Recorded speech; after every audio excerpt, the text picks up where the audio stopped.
Hello, and welcome to episode number 198 of the Board Game Barrage podcast, a podcast about board games, the latest hotness, and how to have fun with your friends, even when you're losing. I am joined today by Mark and Neelan, the green and orange tanks, respectively. Say hello. Hello. Hello, respectfully. Nope, I said say hello. Say one word. Any more than one word is not acceptable. Today, on the Board Game Barrage podcast, we are going to be telling you about the board games that we have been playing, and we're going to be talking about our featured topic today, which is on memories and making memories. Something that we have been reflecting on is how some board game sessions end up becoming lifelong memories and others fade away. So what makes a board game session memorable, and also what kind of things do we do to try to encourage memoric? Nope, I don't know my English. Words like memoric. Memorial? Maybe? No. Memorable? Way. Memorable. Oh, memorable. Oh. I would go with memoric personally, but Memoric is great, though. yeah. And actions that you can take at game night to encourage more memorable sessions. So let us kick it off with the games that we have been playing.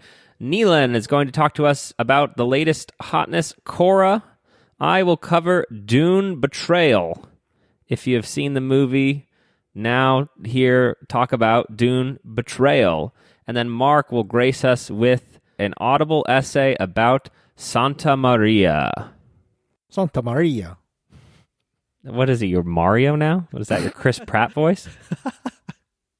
Khôra, Rise of an Empire is a re-release of a Japanese game originally called Improvement of the Palace. I was not familiar with this, but as far as I understand, Aiello has taken the original game and largely kept it the same, other than changing the name and redoing all of the artwork, and the theme is pretty much the same. You're still a leader of a Greek city, and you are growing and developing it in a way that amounts to going up on tracks, on tracks, on tracks, on tracks.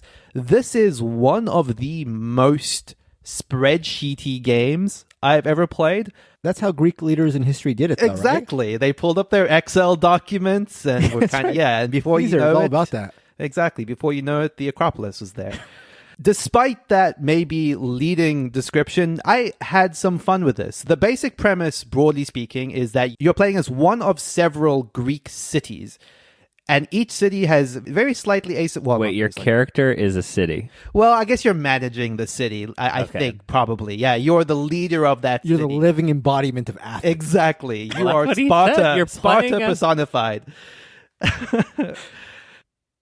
So each of the cities kind of has a different asymmetric power, but otherwise everyone works the same in terms of actions. The actions are these tiles. There are 7 of them, numbered 0 to 6, and on your turn, you're going to roll 2 dice and assign each of those dice to one of those actions. But the action you choose must be lower or equal to in number than the die you assign it to. There is, of course, some dice mitigation here. There are these citizens, such as a little citizen track you can go up, and you can use the citizens to modify the values of the dice in order to be able to let you take higher actions. Now, right off the bat, that might seem that there's a fair amount of luck involved in this. Yes, theoretically, if you were to roll double ones every turn of the game, you would have a bad time. But the reality is that you have enough citizens to mitigate what is average in the game, and you're not typically going to always want to be doing the highest numbered actions every turn anyway. So largely, that kind of bears out to not be that big of an issue. You can keep on track of your citizens without spending too much time focusing on it. The actions amount to collecting resources, which are, again, represented by different tracks. So one might be collecting money and using them to buy these colored tokens. The colored tokens are requirements for these cards that you can play, which is another one of the actions. There's a military system whereby you get troops equal to your current military size and then go exploring to get more of these colored tokens by spending some of those troops. This is one of the points of interaction in the game. There are limited supplies of each of these tokens and their relative costs. So getting to them through the military action before other players do is going to be to your advantage. You're going to want to take an action to develop your city, which is going to be actually moving up your asymmetric power chain, which is a cool way to get these passive powers and unique benefits to your city. And that's kind of it. There are other actions that revolve around collecting scrolls and things like that, which are all just going to be feeding into these other systems. There's an income track you can go up that will determine how much money you're getting every round. You can kind of see the thrust of where this is going. But the game is relatively short and breezy. There are only 9 rounds in the game. There's a way to upgrade from 2 to 3 actions. So if you think about that, you're taking around 20-something actions for the entire game, and that's it. And a lot of them can be played simultaneously. In fact, the way that the resolution happens is you go, okay, who is doing politics? And everyone just does their little politics action simultaneously. So it moves very, very quickly. I would say it probably plays in less than an hour and a half, even at 3 players, which is the highest players count to play it at. But I would not think it would be that much slower at 4 players at all. There's this very satisfying feeling like your tracks are contributing more and more to your other resources as you're collecting more and more tokens, getting more and more cards out on the board, and all of the numbers go higher, which is what you want from this sort of game. That said, if I have not already made this clear enough yet, there's not a whole lot of interaction in this. There are a couple of points of interaction, but you're largely looking at your board and evaluating how to spend your citizens and use your dice in order to accomplish the actions you want. There are like achievements you're competing on, but that's very, very minor in the grand scheme of things.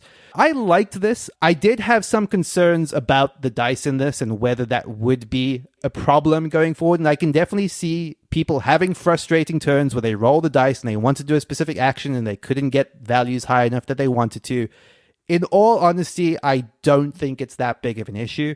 I rarely felt in any of my games of this that I couldn't accomplish the actions I wanted to through the generous use of citizens, as I mentioned earlier.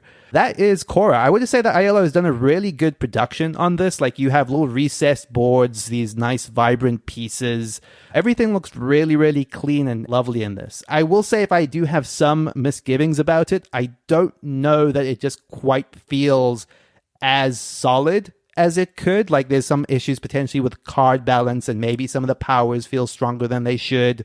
It's pleasant, but it doesn't feel polished. All right. My big question is one of cost, which is to say that what you have kind of outlined for me feels like it's an hour-long game that's not that heavy, which again could cost any price, but this is looking like on Game Nerd's $46, which for some whatever reason when you were describing it, it felt like a $25 thing. I don't know why that is, but the production is beautiful. So how do you feel about that price?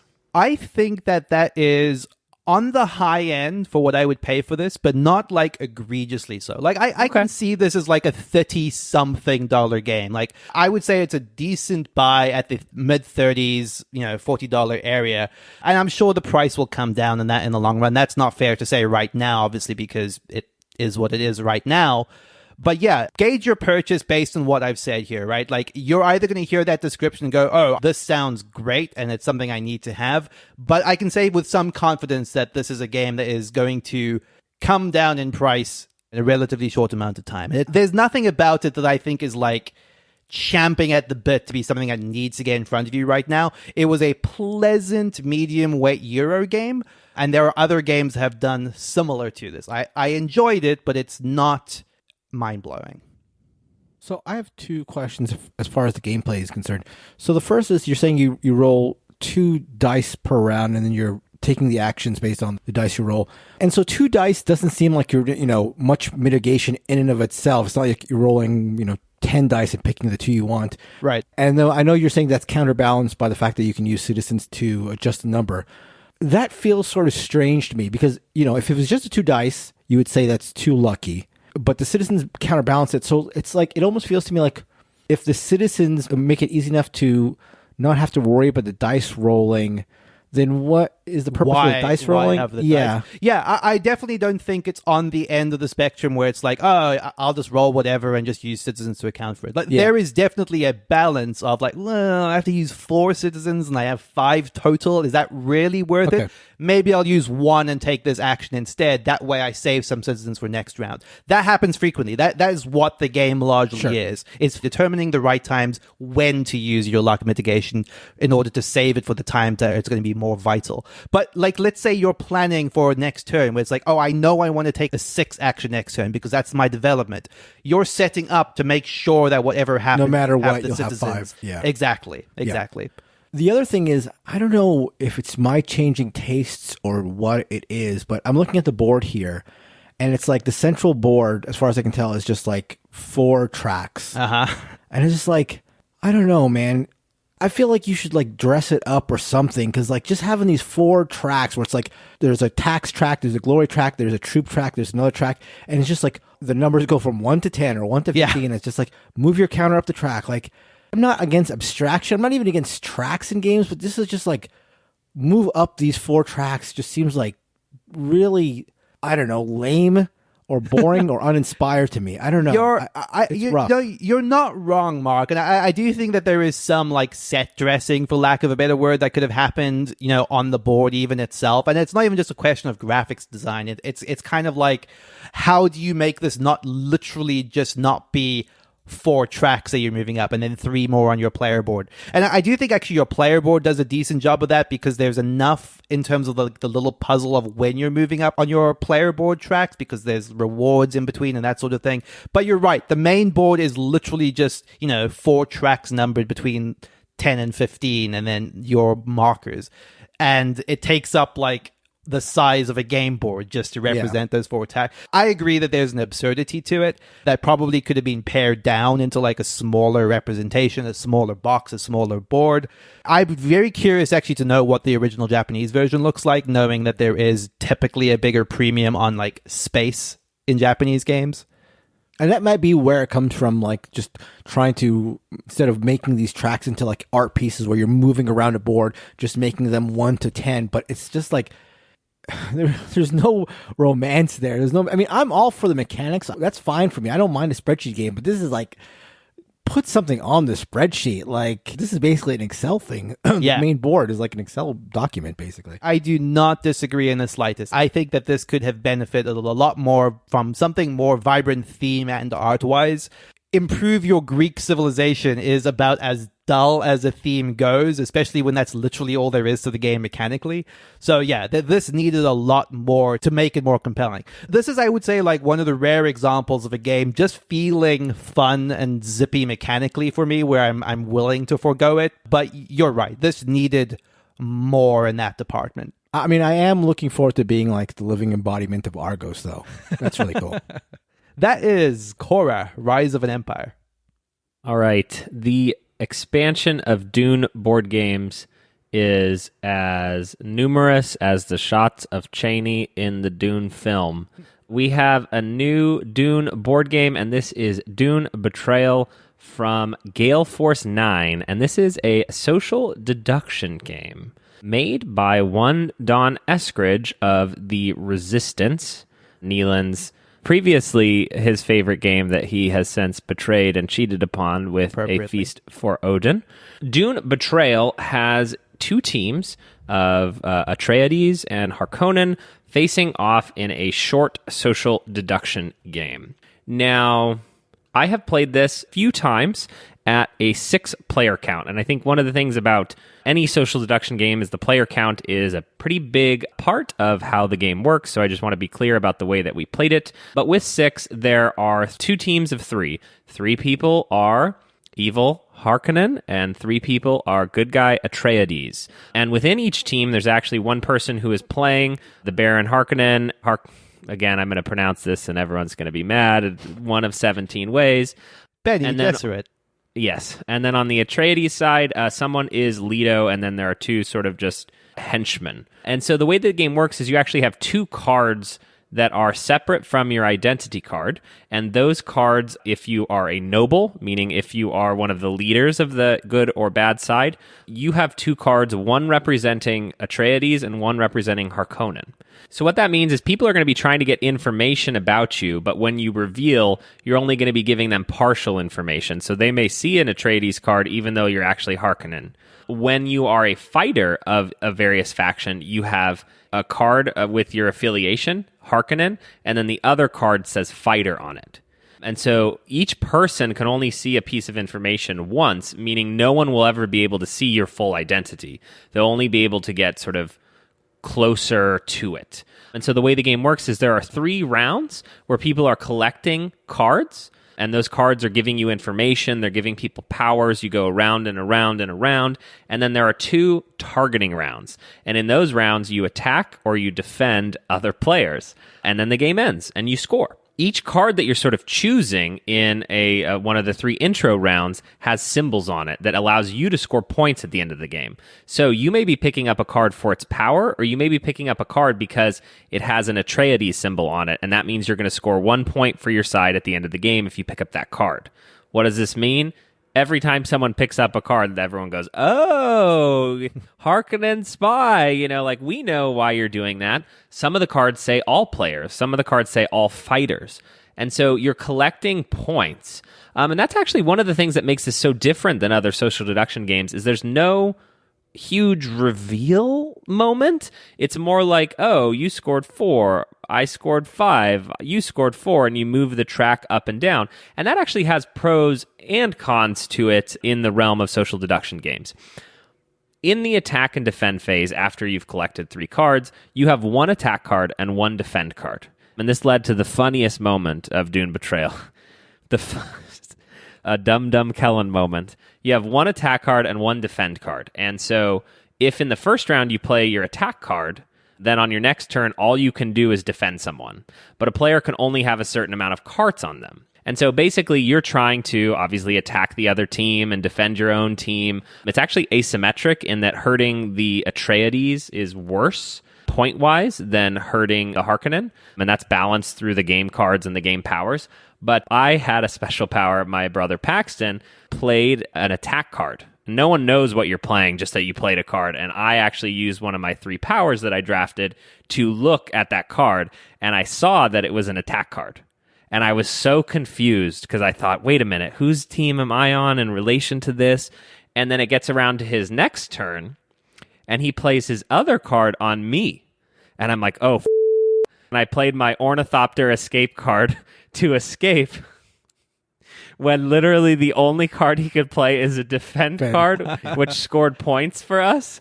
And I escaped with the Ornithopter, and no one would let me take it back. So that was literally hysterical. He was screaming, I'm trying to help you, as I'm playing my Ornithopter escape card. And we had a riotously funny time. Dune Betrayal is good. It's very hard social deduction wise to sort of vouch with each group is going to provide a different vibe. Like I said, with no main aha moment, what happens at the end of the game is it's like I reveal, oh, I was the Baron.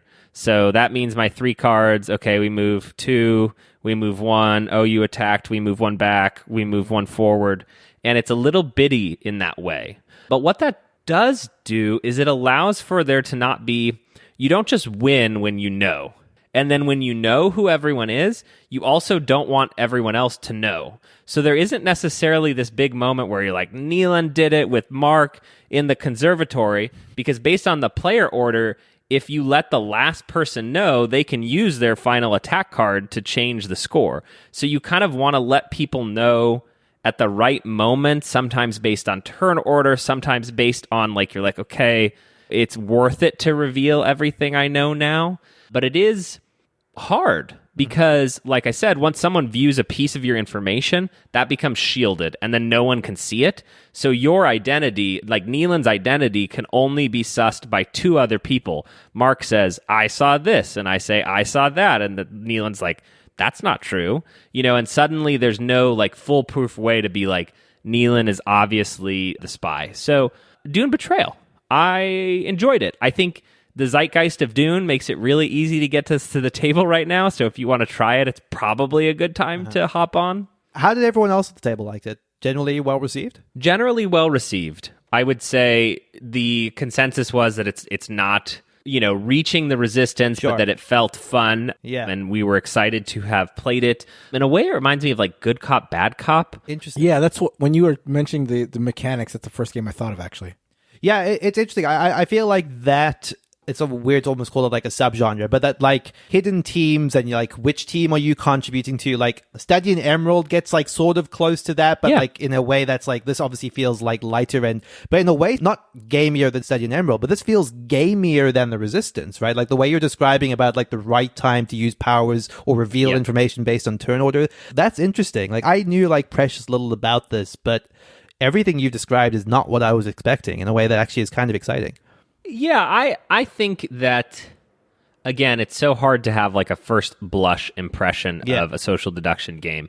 And I was pleasantly surprised, and maybe that's weird to say given that it's Dune and Don Eskridge, but like so many social deduction games feel extremely iterative on what we've seen before. And then some of them develop like tales where I think like Crossfire, I feel like there are these people now who are like, Crossfire is great. And you're like, was it great? I am happy that we have Dune Betrayal, and I feel like in some ways I betrayed Neelan by playing it without him. I felt betrayed, so... But that is Dune Betrayal. I believe it is coming out like right now in November, so if you're interested, check it out. I think it uses movie art for good or bad. Cards are kind of dark, but again, I think in the ethos of Dune and shouting Duncan really loudly, which we like to do a lot, this is perfect. Dune Betrayal. Santa Maria by Aporta Games, designed by Elif Severson and Christian Amund Ostby, is a game that I have been interested in playing / acquiring since it first came out because I'd heard good things, but it seemed to sort of instantly disappear out of the board gaming consciousness shortly after it came out. It was weird because I tried to track it down in math trades and stuff like that, but even then it was a little tricky because I'd see the name Santa Maria in these listings, which feels generic to me as a title, and I'd forget what game it was. Like, I'm like, oh, Santa Maria, that rings a bell. Wait, what game is it? And the title, again, is so generic that I didn't even remember what it was. And then sometimes I'd even see the cover, and that didn't really help because the cover is also super generic.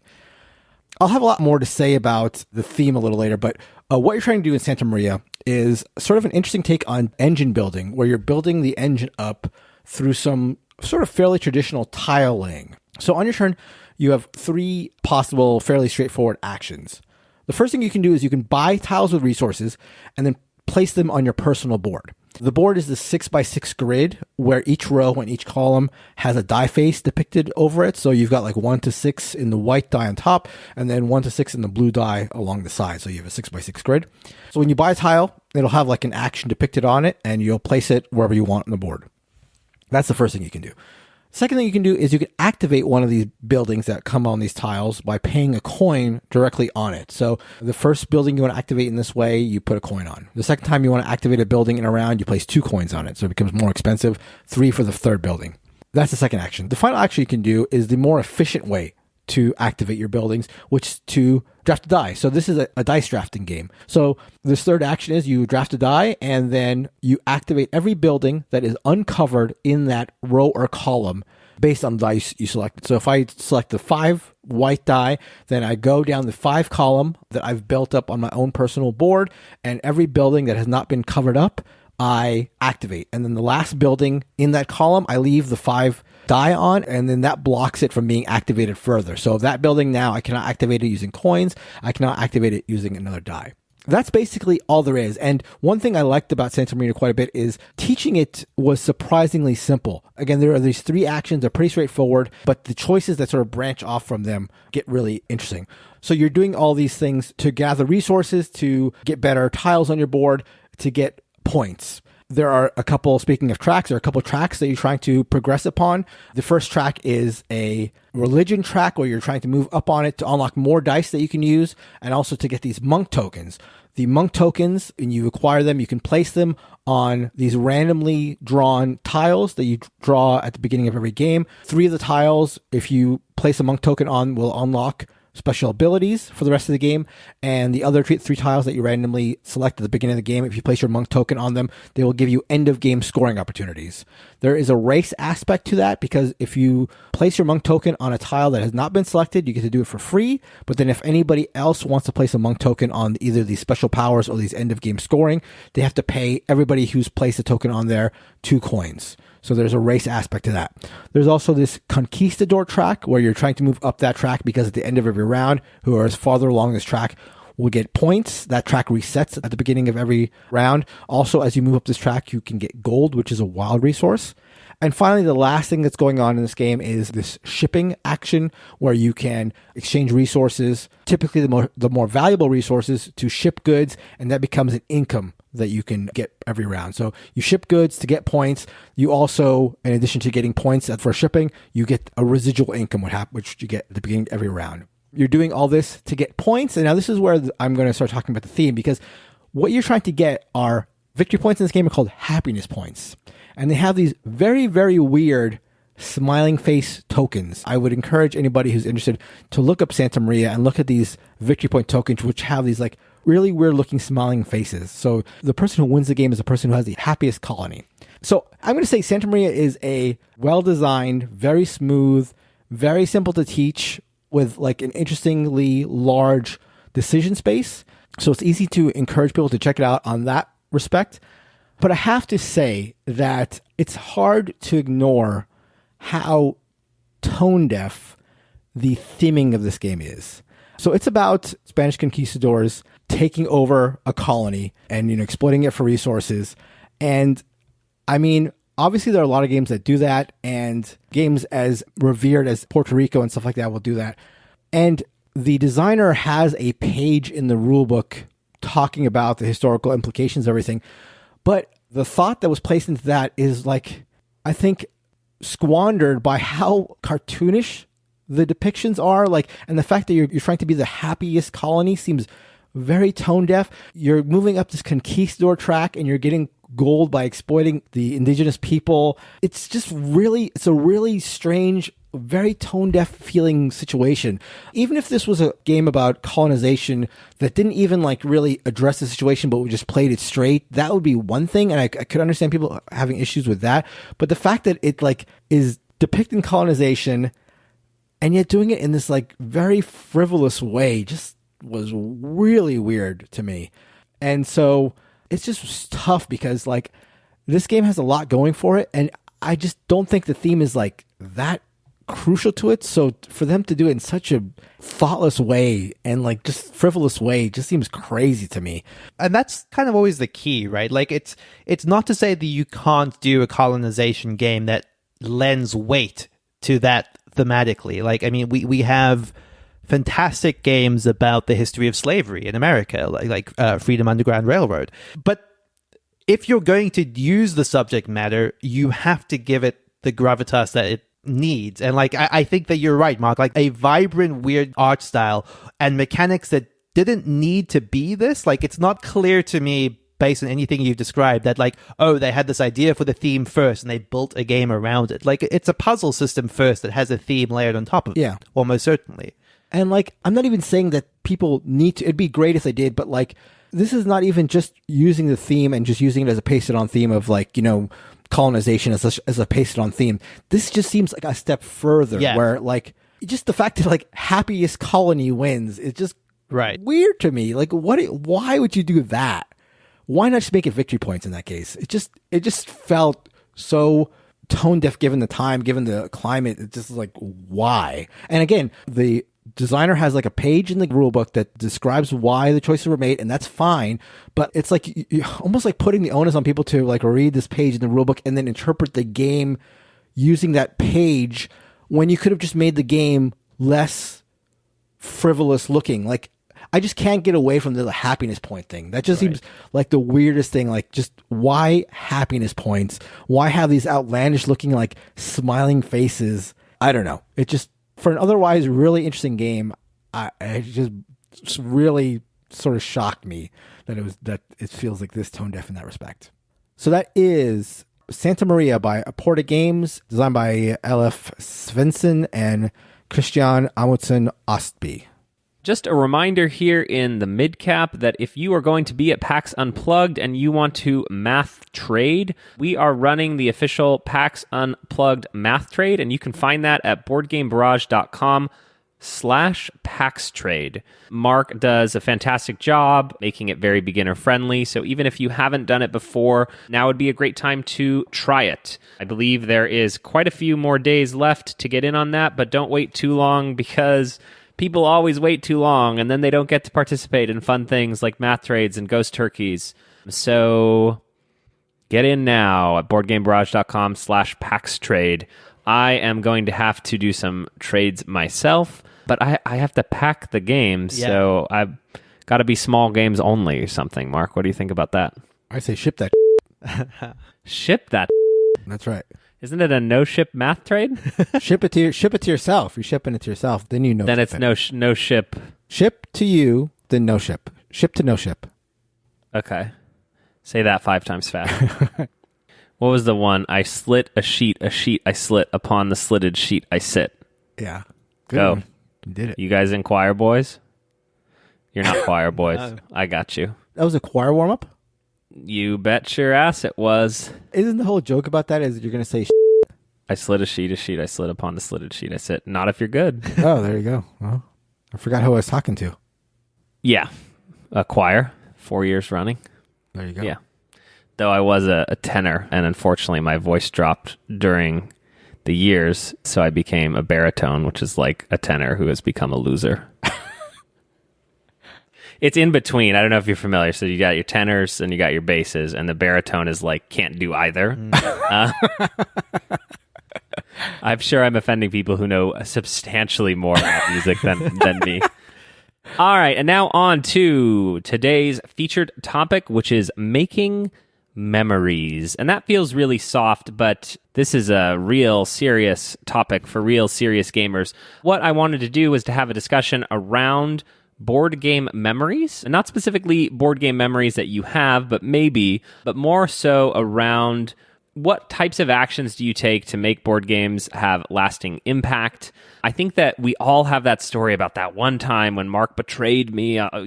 We were down to the wire and it was just about to be midnight and the clock struck midnight and Mark looked at Kellen and said, you, and like that moment transcends all of the games that we are even playing. But then there are other times where board game playing feels very rote or mechanical or procedural or sort of going through the motions. And so I wanted to start a dialogue with you two, but also with our listeners around ways that you make board games more memorable and give everyone pro tips. So the question is, what do you do to make individual board game sessions more memorable? And I will go first with an example so that I can kick off the discussion. Alongside Dune Betrayal, the 17th Dune game, we played Dune OG, the 70s game that was re-released in 2019, not to be confused with the new Dune game of conquest and diplomacy, but the original Dune game. 6 players, we were all there, advanced powers, optional, double spice blow, and sounds like a coffee drink. Optional double spice blow and advanced spice combat. The whole shebang. And not to gloat, I know it's very unusual for me to gloat on the show, so I will gloat here, but that is unusual for me normally. I was the Baron Harkonnen, who can say, and I won the game on turn 2 in a solo victory. Wow. Which I was extremely proud of at a player of 6 players. But what happened is, as soon as it got to turn 2, I realized that I was probably going to win. No ego, but probably no ego here. Everybody knows that about me. No ego, but I was most likely going to win. And rather than trying to, slink the win in, slink it out and just like a Neelan. Like a Neelan would, yeah.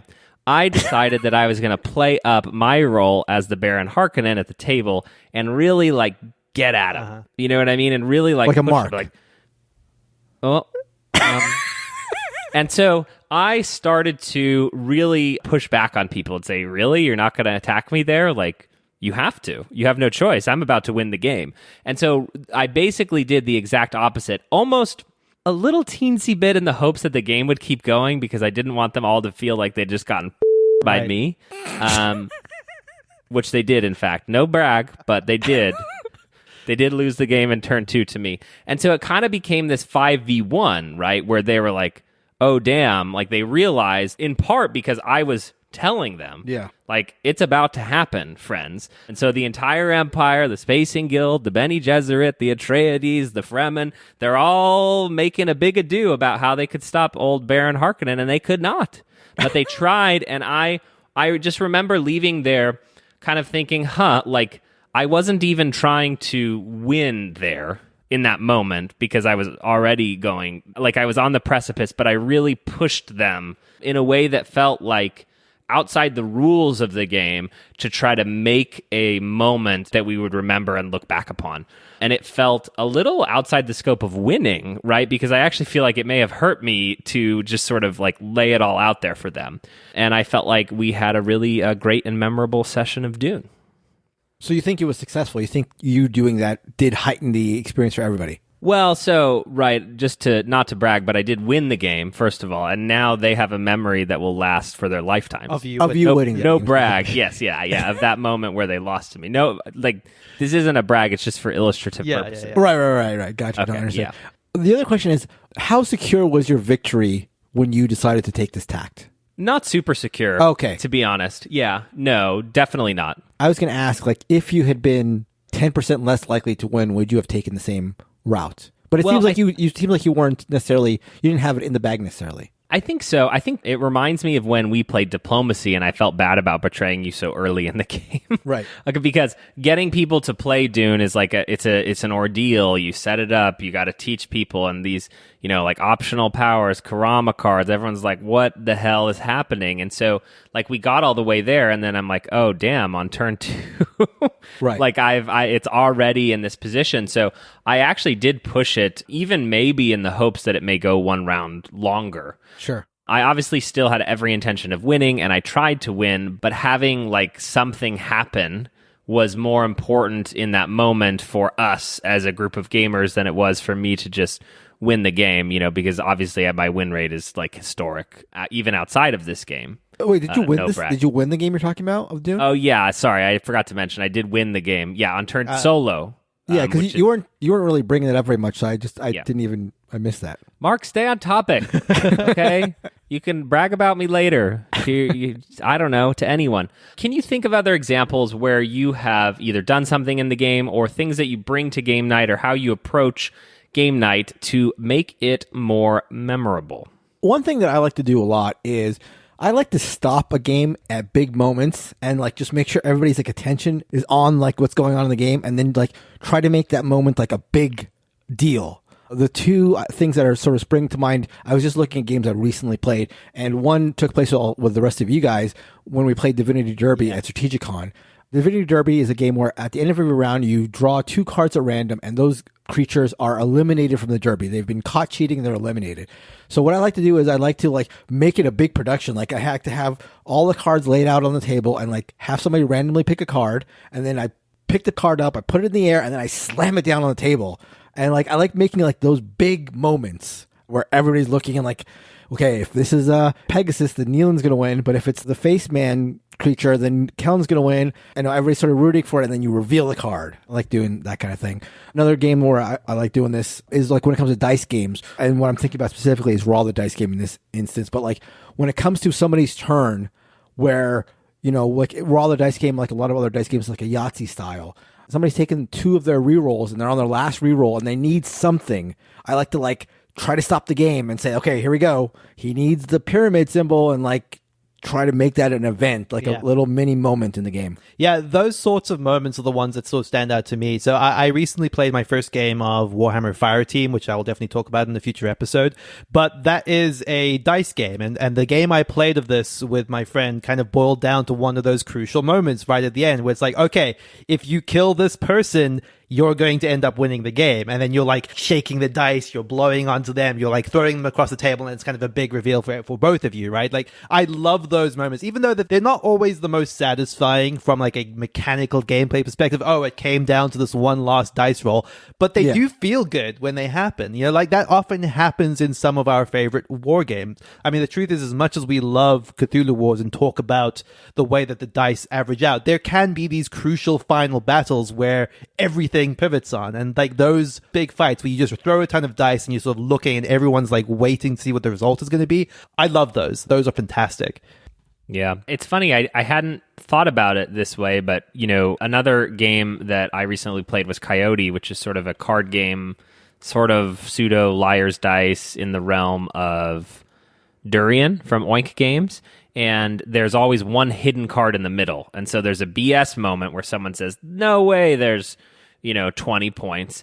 And everyone flips over their cards and calculates them. And so the way that we were playing it is that we flipped over every card but the card in the middle, and then calculated that. And then it was like, everyone. And then we flipped the card in the middle and added it to the score, which literally just made it take longer. But it gave that extra oomph of a moment of just that injection of like, what could it be? Yeah. I'm also reminded of, and I don't know where Shut Up and Sit Down said this, but sort of the scoring system that we call Shut Up and Sit Down scoring, which is, whenever you're playing a game where everyone has their own score and then is calculating it and adding it up at the end, is that you do some form of like raise your hand, if you scored 50 points, 55 points, 60 points, and then when it gets past you, you actually lower your hand and you're out. But it really dramatically raises the tension right when you get up around 550, 560, 550, 562. So that is a really fun way to make a memorable moment about just something as dumb as like revealing what you ultimately scored in a Euro conversion normal game. What other ways have you heard of people trying to make board game nights more memorable and or more dramatic? One thing I like to do is, even when the theme is pasted on, I like to try to integrate a little bit of theme in a game, especially like in a party game. What I'm thinking of here is like For Sale, for example. For Sale is a game where you're, buying these cards that represent real estate and selling them. It's very, very pasted on. It could be anything, could be whatever. In fact, I think there's a For Sale auto version that's coming out where there's, instead of real estate, it's cars. But, when you have a spread of potential real estate people are bidding on, and, one of them is like the doghouse, which is a low value card, and the other in the space station. Like, I like to tell whoever gets the doghouse, I like to make a joke about how they're getting the doghouse and I'm here in the space station. I can't even see your doghouse, and stuff like that. Like, this is, I think, primarily best when it comes to party games, but even in like a Euro or something, like if I'm Argos and I'm attacking Neelan's Athena, throw something about how your ships are invading and something, like a little bit of theme, even when it's pasted on, just to spice up the experience. It reminds me, like, one of the examples I had is how every light party game that could otherwise be,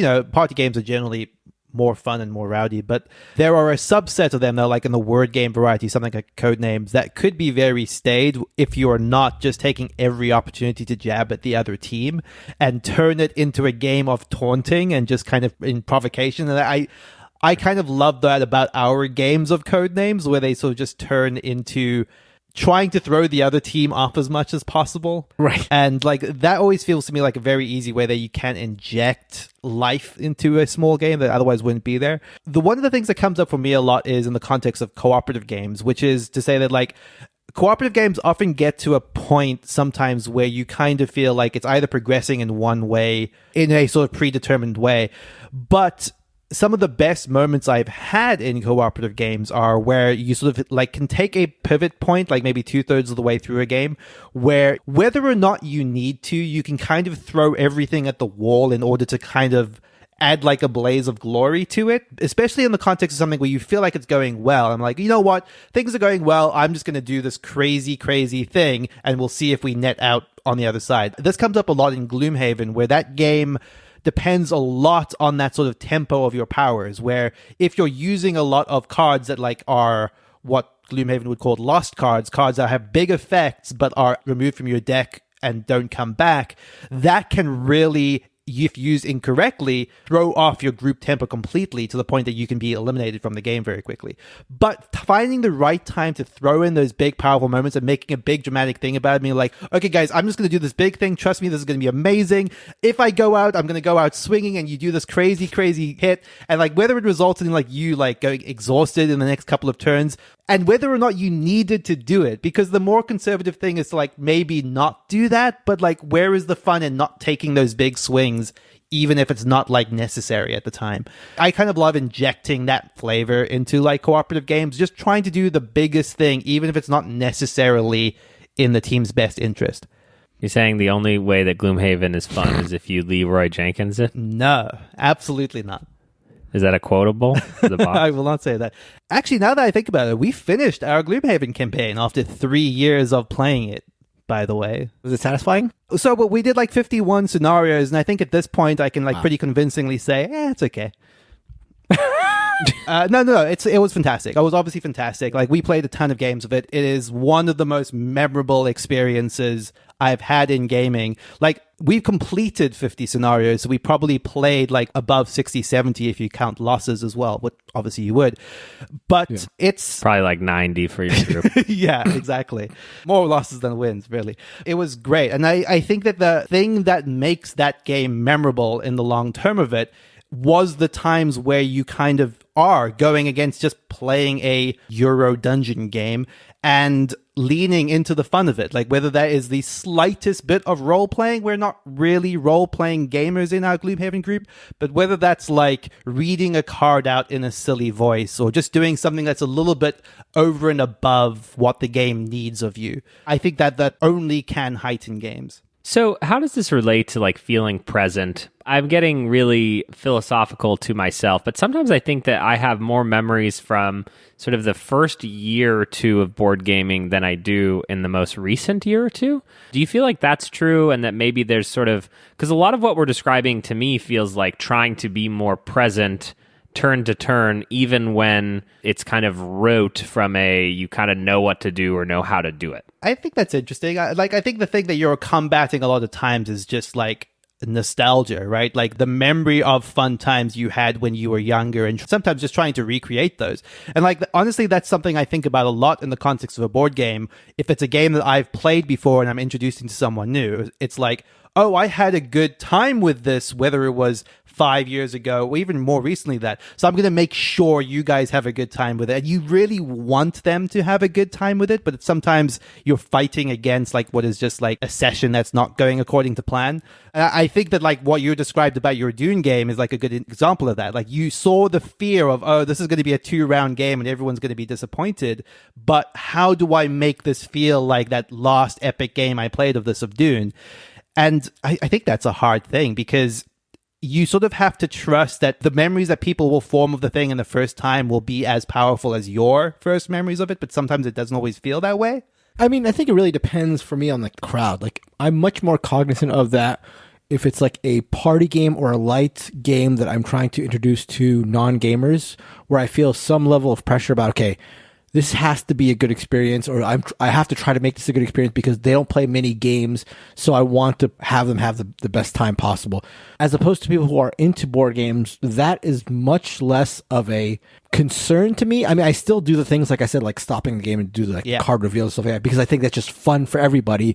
But if I'm playing with people who've played board games on a regular basis, I don't really feel any pressure to necessarily make it a heightened experience, because I think for the most part, games are fun and everybody sort of knows what they're getting into when it comes to games. So, like, you know, let's make it all fun. And if it doesn't happen to be a fun experience, then okay, it's all right. But in terms of like the pressure to get to do that, or the feeling that I need to make it fun, it for me depends almost solely on the audience. I think a lot of groups, one thing that keeps coming to my mind is that they put on like thematic music. And I think I've only ever done that ironically to like annoy people, where I put on like looping Halloween music or like the Pirates of the Caribbean theme song just to annoy the out of people. Have you ever done music in a way that's fun with a group of people or that you remember fondly? I have not ever done anything like that. The person whose game night we all met at will do, I think, something that's fairly common where, you know, he'll ask for a request in terms of like a type of music and he'll play that in the background. I've always appreciated that. Like, you know, he'll ask me when I get there sometimes like, oh, what do you want to play? And I'll say Paul Simon, and we'll play Paul Simon in the background or whatever. But that's like sort of more of background. That doesn't really have a necessarily an effect specific on the game, but it's a nice thing to have going on. It's more like when you're playing Mysterium, do you use the ghost voice and turn on spooky music and dim the lights which would be hard in Mysterium because then you couldn't see the cards that you were trying to evaluate between. Weren't there like gamer scented candles at some point where you could like, if you're playing like a game that took place like in the forest, they had like forest and they had like dungeon smelling scents and stuff like that? Wasn't that? Thank you for asking, Mark. And at boardgamebarrage.com/candle, you too can get your very own candle. This was not the reason we recorded this episode. Make memories, not boring board game nights with a board game candle. The Biblios parchment candles are half off till the end of the month. Ugh. When Kellen brought this topic up as a potential episode idea, the number one thing, the first thing that popped to mind, and Neelan, let me know if you remember this, is at the first BarageCon, the first night of the first BarageCon, we were playing The Thing. Yes. What is it called? The Thing, Infections, Outpost, something. 31. I'm so glad you're talking about this because I had this exact same thing sitting in my brain the entire episode as well. So I don't even remember most of this game. I don't even remember the mechanics of the game, but I do know that basically what the deal is at the end, you want all the good guys to be on the helicopter taking off, and you want to make sure none of the infected characters are on the helicopter. And for the entire time, we had a contingent of the people who were quote unquote clearly good saying one character was infected, and I think it was Dan. Yeah. And then another contingent was saying it was like Chris or something. And there was like this argument going on for the entire game. Like, no, I think it's Dan. No, I think it's Chris. Like he played that card and he could have done something else. And why isn't he doing that? And it was this whole thing. And then finally the good guys sort of coalesced on Dan being the bad guy. And so we're like, okay, it's Dan. Dan is trying to protest. He's like, no, you guys are making a mistake. But all the evidence that we collected made us think that it was Dan. And so, we get to the end, we use the flamethrower, we burn Dan to a crisp, and then the rest of us, Chris and Neelan and Kellen and I and Dean, we all got on the helicopter and we all took off.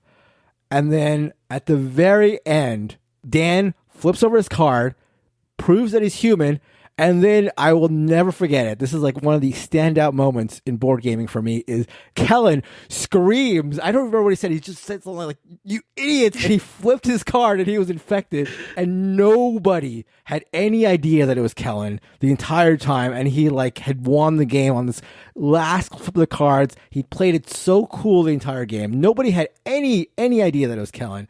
And this big scream, and the entire table went, "What?" and stood up, and it was this incredible moment.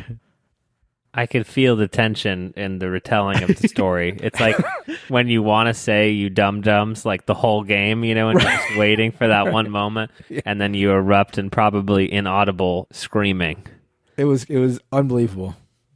But we want to hear some of your most memorable board game experiences, but also what you do to promote them and how you make game nights more memorable, as hopefully that is a goal of yours as it is of mine. You can do that with us. You can talk to us about that at boardgamebarrage.com/Discord or on any form of social media. We're on Twitter, Facebook, Instagram. You can find us anywhere that you want to be. Thank you to Heart Society for letting us use their song What's on Your Mind, Kid from their album Wake the Queens. Thank you to everyone who listens to the show. Thank you and good night. Goodbye. Bye.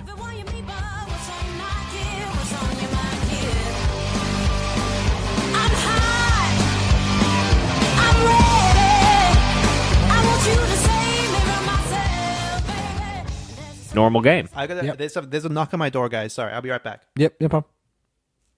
What do you think it was? What do you think it was at the door? Okay. The Angry HOA. neighbor. What was it? No, it was just a delivery. I thought it was the neighbor because the neighbors came by earlier today saying about some water leak that's happening, so I thought it was probably them again. Are you flooding your toilet? Well, they thought I might be, but then they came to the conclusion that there was no way I was, so that's a relief. God, the number of things that are going wrong in this building lately are astounding.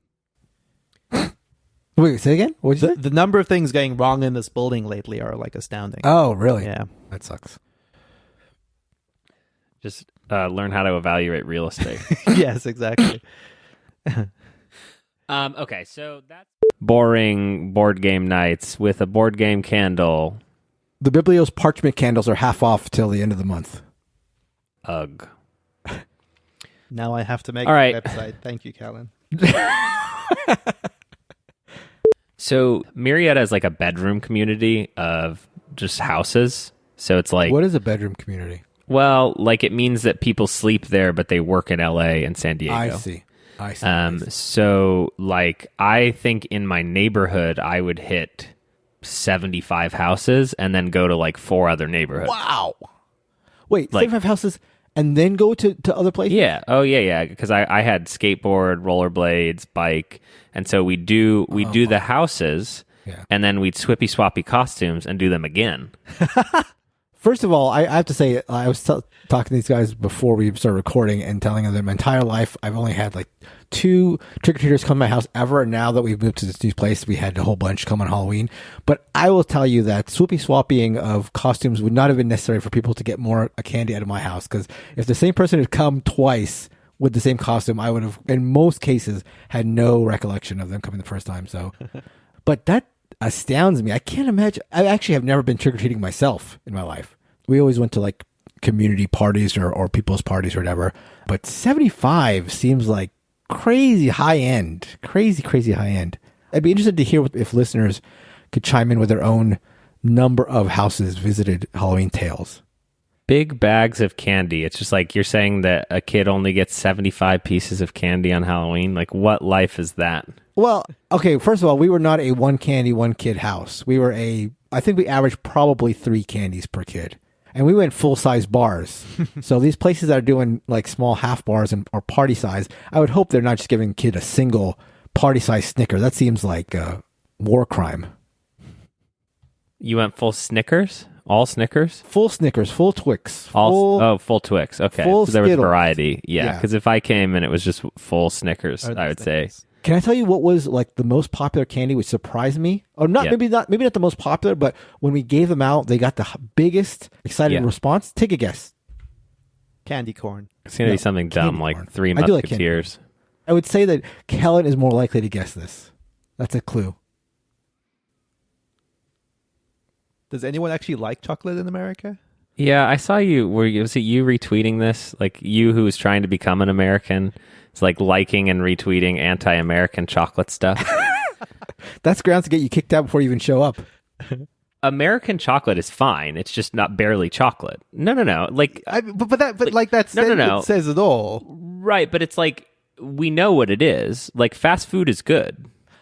Yeah, I understand the argument. The thing I would counter is when you are raised on real chocolate, finding like a chocolate substitute that kind of barely tastes like chocolate is not an easy transition to make. I will say that I now understand what you guys are talking about with the whole. So the reason I mentioned Kellen is not the American thing. It's his love for a certain culture. Oh, you handed out like Pocky sticks or something? Yes, Pocky sticks. People went crazy for Pocky sticks. Little individually wrapped Pocky stick bags. For some reason, they got the biggest reaction. I was surprised. I don't know where this is going to go in the episode, but it's gold. Probably at the end. It's gold.